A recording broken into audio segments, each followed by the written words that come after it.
So for the past couple of years, I've been going back and forth between my hometown of Honolulu, Hawaii and Tokyo, Japan, where I lived for several years. Recently online, I've come across people saying that they wanted to move abroad or get out of the country or move to Japan or what have you. So I thought today I'll just share some of the challenges that I've been facing, at least personally, living this kind of lifestyle. So while this kind of lifestyle has its perks, it's definitely not the easiest. It's definitely not the most clear cut. There's a lot of having to figure things out as you go along and by yourself. If you've been following along recently, I think you've seen that I've been trying to do things that will help enable this kind of lifestyle, at least at some level. In past videos, I've had great comments and people sharing their experiences and suggestions. So if you've done this kind of lifestyle in the past, or you're doing it now, or have something to share or suggest, please feel free to leave it in the comments. I'd love to hear about it.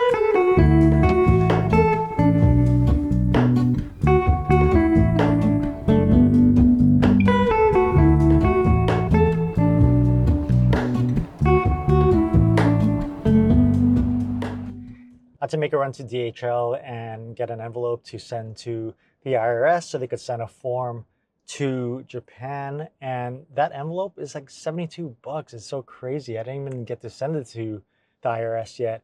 But anyways, the first thing that's a little bit difficult to adjust to is work. So there's not a whole lot of jobs that enable this type of lifestyle. Maybe you can go on a trip for a week or two and work from overseas or wherever you may be. But to spend chunks like 3 months or a few months at a time overseas or somewhere else, it gets a little bit more difficult. And a lot of times it's you have to do some freelancing or have a fully remote job if you're lucky. And you have to be really lucky to be able to make enough to live in the places that you are going to be at. And unfortunately, in my case, the two cities that I'm going back and forth between are extremely on the high end as far as cost of living goes. So what I do is cross-border marketing. I help companies do their digital marketing in Japan. And it's through my company, TamcoX, that I set up in the past year or a little bit over a year ago. And so far, it's been able to help me do this kind of lifestyle. But because of what I do, my clients are not only located in Hawaii or in Japan, they are in Singapore, Hong Kong, France. I've worked with a company in LA and New York. And so to keep track of the time differences can be a little bit stressful at times, especially when I'm not stationary myself. So if I was just based in one place, that'll be fine. I can just figure out, the times of meetings and whatnot. But because I'm going back and forth, I have to make sure that the times for especially the recurring meetings are at a decent time that I can, participate whether or not I'm in Hawaii or I'm in Japan. And so because of that, a lot of my meetings at the earliest when I'm in Hawaii start at 2:30 in the afternoon, and they go as late as 8 o'clock. I've taken meetings a lot later than that, but my day is pushed back a lot. And when I have those meetings, a lot of times there's something that needs to get done that day that I have to do. And so that just pushes my day a little bit later than most people, I think. And so whenever I'm trying to figure things out, it's like there's so much chaos in my brain. It's like a bunch of mush there, but it's forced me to learn how to be a little bit more flexible. There's a lot of people doing their own business or they've done their own business. There's a lot of people living in Japan or living in Hawaii with ties to Japan and whatnot, but there's not a lot of people that are doing it like how I am. And so because of this, it can be a little bit lonely, or there's not a lot of people to kind of bounce ideas off of or discuss certain issues. And so in that case, it does feel a little lonely at times.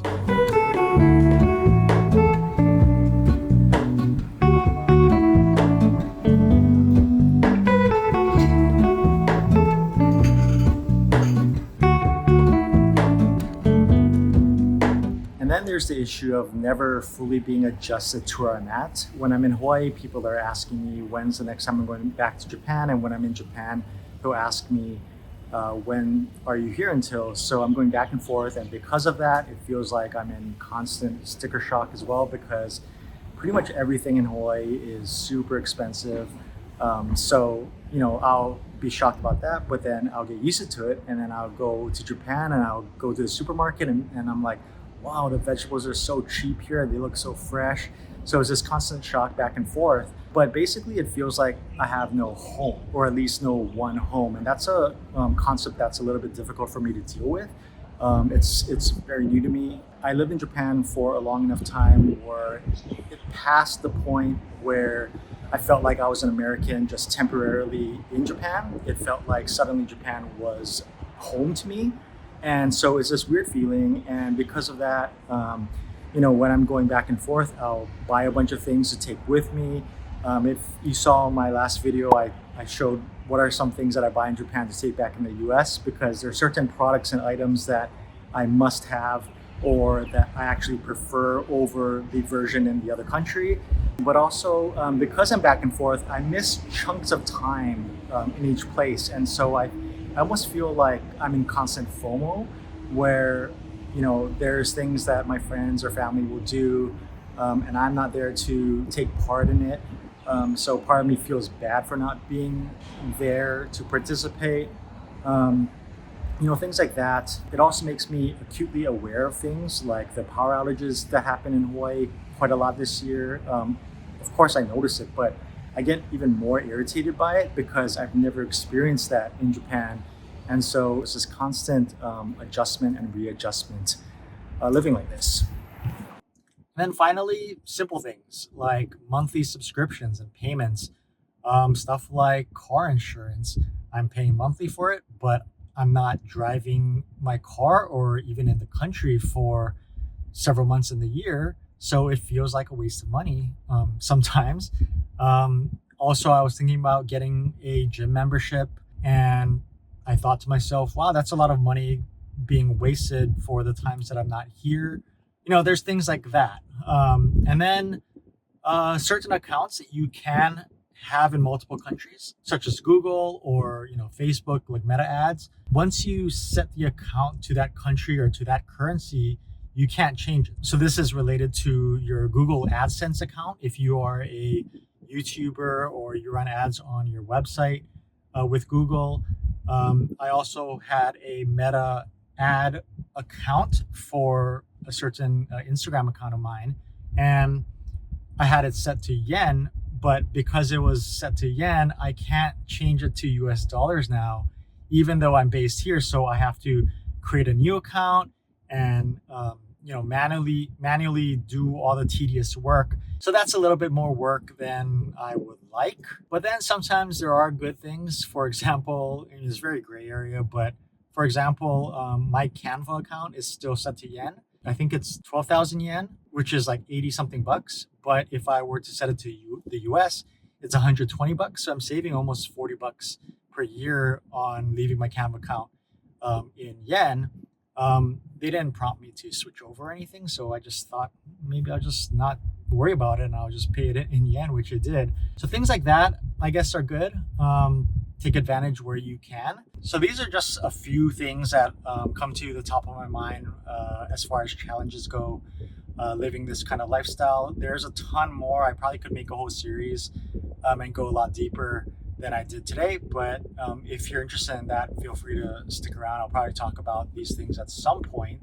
But yeah, living this kind of lifestyle really makes you kind of reflect on what you prioritize or what matters to you and how you want to live.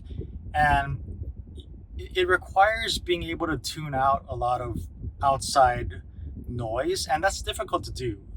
Everybody listens to outside comments or perspectives, and it does impact the way I think as well.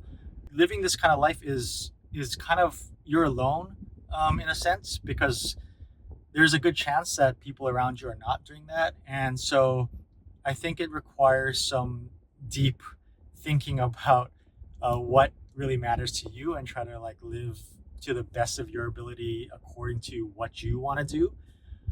Still figuring that out myself, so I don't have the answer on how to do that or if that works or what have you. But that's just my thoughts. If you have any questions or comments, feel free to leave them in the comment section below, and I'll try to get back to you if I can. But otherwise, thank you for watching. I'll see you later.